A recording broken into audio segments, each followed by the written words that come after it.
معراج معراج نبی، سائنس اور عقل کے تناظر۔ معراج نبی، سبحان اللہ۔ نبوت کی ایک دلیل معجزہ ہوتا ہے۔ معجزہ کیا ہوتا ہے؟ وہ کام جس کے مقابلے سے بلکہ اس کی سمجھ سے مخلوق عاجز ہو، اسے معجزہ کہتے ہیں۔ اور شریعت میں معجزہ ہر وہ عجیب و غریب خلاف عادت کام ہے جو نبوت کا دعویٰ کرنے والے کے ہاتھ پر ظاہر ہو۔ اچھا، ہر نبی کے زمانے میں جو چیز رائج تھی، اللہ پاک نے اس نبی کو اس سے ملتا جلتا معجزہ عطا فرمایا۔ موسیٰ علیہ السلام کے دور میں جادو کا زور تھا، تو موسیٰ علیہ السلام کو اس کے مطابق اللہ پاک نے عصا اور ید بیضا، آپ کا ہاتھ چمکتا تھا، یہ معجزہ عطا فرمایا۔ سلیمان علیہ السلام کے دور میں جادو اور جنات کی بڑی کثرت تھی، تو اللہ پاک نے ان کو ہوا پر، درندوں پر، پرندوں پر، چرندوں پر، جنات پر حکومت عطا فرمائی۔ عیسیٰ علیہ السلام کے دور میں میڈیکل بڑی ترقی پر تھی، تو اللہ تبارک و تعالیٰ نے عیسیٰ علیہ السلام کو کیا معجزہ دیا کہ آپ دم کرتے تھے، مٹی کا بنایا ہوا پرندہ وہ حقیقتاً پرندہ بن کے اڑ جاتا تھا، اور جو پیدائشی نابینا تھے ان کی بھی آنکھیں ٹھیک ہو جاتی تھیں، اور مردے کو بھی آپ زندہ کر دیتے تھے، اللہ کی عطا سے، اللہ کی اجازت سے۔ تو اللہ پاک نے معجزات ہر نبی کو اس کے دور کے مطابق عطا فرمائے۔ آخری نبی مکی مدنی رسول ہاشمی صلی اللہ علیہ وسلم قیامت تک کے لیے نبی ہیں اور واجب الاتباع نبی ہیں۔ تو آقا علیہ الصلوۃ والسلام کو اللہ تبارک و تعالیٰ نے فصاحت، طب، طاقت، سائنس، سیٹلائٹ، سب قسم کے معجزات عطا فرما دی۔ مثلاً فصاحت و بلاغت کے مقابلے میں، یعنی وہ کم گفتگو میں بہت بات، صاف بات، اس کے مقابلے میں اللہ تعالیٰ نے قرآن عطا فرما دیا، اور اس جیسی ایک چھوٹی سی صورت بنانا بھی ممکن نہیں چاہے سارے انسان و جن مل جائیں۔ ہمارے آقا صلی اللہ علیہ وسلم کو جادوگر کہا گیا، تو میرے آقا علیہ الصلوۃ والسلام نے اپنی انگلی کے اشارے سے چاند کو 2 ٹکڑے کر کے دکھایا، جو کوئی جادوگر نہیں کر سکتا۔ طب نے ترقی کرنی تھی، تو اللہ پاک نے اپنے محبوب صلی اللہ علیہ وسلم کو سبحان اللہ ایسی برکت عطا فرمائی کہ آپ جس کو ٹچ کرتے وہ صحت یاب ہو جاتا، جانوروں کو، انسانوں کو، اور اپنے تھوک مبارک سے بیماروں کو شفا یاب کر دیتے تھے اللہ کی عطا سے۔ اچھا، سیٹلائٹ کا زمانہ آنا تھا، ساری کائنات کو اللہ نے اپنے محبوب کے سامنے کر دیا۔ چنانچہ میرے نبی نے ارشاد فرمایا، اللہ نے میرے لیے دنیا بلند کر دی، میں اس کی طرف اور جو کچھ اس میں قیامت تک ہونے والا ہے ایسے دیکھتا ہوں جیسے اپنا ہاتھ دیکھتا ہوں۔ سبحان اللہ۔ اچھا، سائنس کا خلائی سفر کا زمانہ بھی آنا تھا، تو اللہ نے اپنے محبوب کو معراج کا معجزہ عطا فرما دیا۔ سبحان اللہ۔ ہمارے آقا علیہ الصلوۃ والسلام کے معجزات میں عظیم و شان معجزہ معراج ہے۔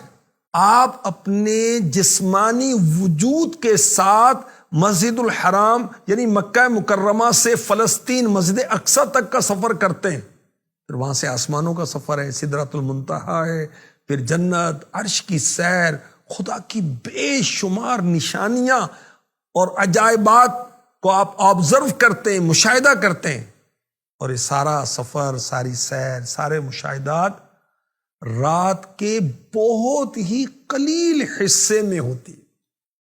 اچھا، ایمان والے کے لیے تو دلیل کافی ہے کہ قرآن نے بیان کر دیا سبحان الذی اسری بعبدہ، اور جو ظاہری عقل والے ہیں وہ تو بیچارے عقل والے ہوئے۔ اللہ پاک نے اپنے محبوب کو، بندہ خاص کو سیر کرائی۔ سورہ بنی اسرائیل کی آیت نمبر 1 میں اس کا بیان ہے، 15واں پارہ، اور سورہ نجم 27ویں پارے میں بھی کئی آیات ہیں۔ اچھی، یہ سیر نبی پاک صلی اللہ علیہ وسلم نے خود نہیں کی، اللہ نے کروائی۔ اللہ ہر عیب سے پاک، اللہ ہر کمی سے پاک، اللہ ہر کوتاہی سے پاک، ہر نقص سے پاک، ہر کمزوری سے پاک۔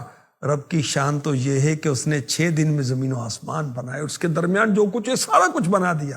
میرا رب کسی شے کو وجود بخشنا چاہے تو ارادہ فرماتا ہے، کن، کاف نون نہیں، ارادہ الہی، وہ چیز ہو جاتی ہے۔ اللہ پاک جس کا حکم فرماتا ہے وہ چیز پلک جھپکنے کی مقدار میں نافذ ہو جاتی ہے۔ چاند اور سورج کو کس نے بنایا؟ اللہ۔ چاند اور سورج کو طلوع کون کرتا ہے، نکالتا کون ہے، غروب کون کرتا ہے؟ اللہ۔ آسمان کو اللہ نے اتنا بلند کیا، کوئی پلر نہیں ہے، کس نے بلند کیا؟ اللہ۔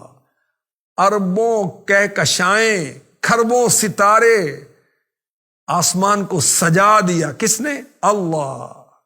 تو معجزہ معراج جو ہے، یؤمنون بالغیب، ایمان والا اس پر عمل کرتا ہے کہ ہم غیب پر ایمان لائے۔ تو یہ اللہ کی قدرت ہے، اللہ کی شان ہے۔ اچھا، طی زمان یعنی وقت کا سمٹ جانا، فاصلے کا سمٹ جانا، یہ معجزے کی بنیاد ہے۔ معراج کی جو بات ہے، واقعہ جو معراج ہے، معجزہ معراج۔ اچھی دونوں چیزیں، وقت کا سمٹ جانا، فاصلے کا سمٹ جانا، نقل و عقل سے ثابت ہے۔ طی زمان کیا ہے؟ سینکڑوں ہزاروں سال یا سے زائد سالوں کا زمانہ چند لمحات میں گزر جائے، اللہ قادر ہے۔ طی مکان کیا ہے؟ ہزاروں لاکھوں برس کی مسافت چند لمحوں میں، چند سیکنڈز میں طے ہو جائے۔ وقت کا سمٹ جانا، سورہ بقرہ کی آیت نمبر 259 میں حضرت عزیر علیہ السلام کا واقعہ موجود ہے کہ بیت المقدس کی آپ نے خستہ حالی دیکھی، بربادی دیکھی اس شہر کی، آپ کو وہ تعجب ہوا کہ یہ کیسے دوبارہ آباد ہوگا۔ تو اللہ پاک نے آپ پر نیند طاری کی، 100 سال تک آپ وہ سوتے رہے۔ اس کے بعد جب آپ جاگے، بیدار ہوئے، تو کچھ دیر کے لیے آپ کو محسوس ہوا کہ میں سویا تھا، حالانکہ 100 سال کا عرصہ گزر گیا تھا۔ مکان کا فاصلوں کا سمٹ جانا، تو سلیمان علیہ السلام کے وزیر حضرت آصف بن برقیہ رحمۃ اللہ علیہ کا واقعہ سورہ نمل کی آیت نمبر 38، 39، 40 میں پڑھ لیجئے۔ تخت بلقیس کو اتنی دور سے آپ نے سیکنڈز میں لا کر پیش کر دیا۔ تو اللہ قادر، اللہ قدیر، اللہ مقتدر، اللہ خالق ہے، اور اللہ اپنی قدرت سے، شان تخلیق سے جیسے چاہے اظہار فرمائے، اس کی شان ہے۔ اچھا، سائنسی دور ہے، معجزہ معراج کا سمجھنا ماننا اور بھی آسان ہے۔ کس طرح؟ پہلے لوگ واقف نہیں تھے، قوانین خداوندی سے اتنے واقف نہیں تھے، اور عقل میں نہ آنے والی چیزوں کا انکار کرتے تھے۔ اب کوئی آج سے ہزاروں سال پہلے کہے کہ لاکھوں ٹن وزنی لوہے کا بڑا محل جو ہے، مکان جو وہ اڑے گا، تو لوگ مذاق اڑاتے ہی کیا کہہ رہے ہیں، تو جہاز اڑ رہے نہیں اڑ رہے بھائی۔ تو آج سے 500 سال پہلے کہتا کہ ایک بٹن دبے گا اور لاکھوں پنکھے، مشینیں ٹھکا ٹھک چلنے لگ جائیں گے، کروڑوں بلب روشن ہو جائیں گے، ایک بٹن دبایا جائے گا تو سب کچھ بند ہو جائے گا۔ سننے والا انکار کرتا۔ آج پاور ہاؤس کا ایک بٹن دباتے ہیں تو سب کچھ بند ہو جاتا ہے، آن کرتے ہیں تو سب کچھ چل پڑتا ہے۔ موبائل فون، انٹرنیٹ، چند لمحوں میں ہماری آوازیں، پیغامات، ای میلز ہزاروں میل تک پہنچ جاتے ہیں۔ تو کسی جگہ ہونے والا واقعہ چند سیکنڈز میں پوری دنیا میں وائرل ہو جاتا ہے، انٹرنیٹ پر اور چینلز پر۔ اچھا، کار سے جہاز کی رفتار تیز، خلائی شٹل کی رفتار اس سے بھی تیز، مریخ پہ جانے والی گاڑی کی رفتار تمام سابقہ گاڑیوں سے تیز تر، ہوا سے تیز تر آواز ہے، اور آواز سے تیز روشنی ہے، اور کائنات میں ستاروں کی گردش ناقابل یقین حد تک تیز ہے۔ ان تمام حقائق کے ہوتے ہوئے غور کریں، ان تمام رفتاروں کا خالق، مالک اللہ اگر اپنے رسول صلی اللہ علیہ وسلم کو چند منٹ میں، فیو سیکنڈز میں لاکھوں میل کی سیر کروائے، کروڑوں مشاہدات کروا دے، تو اس میں کون سی بات ہے جو عقل میں نہ آئے، جو ممکن نہ ہو؟ اسی منن والے ہیں، اسی سوچن والے نہیں۔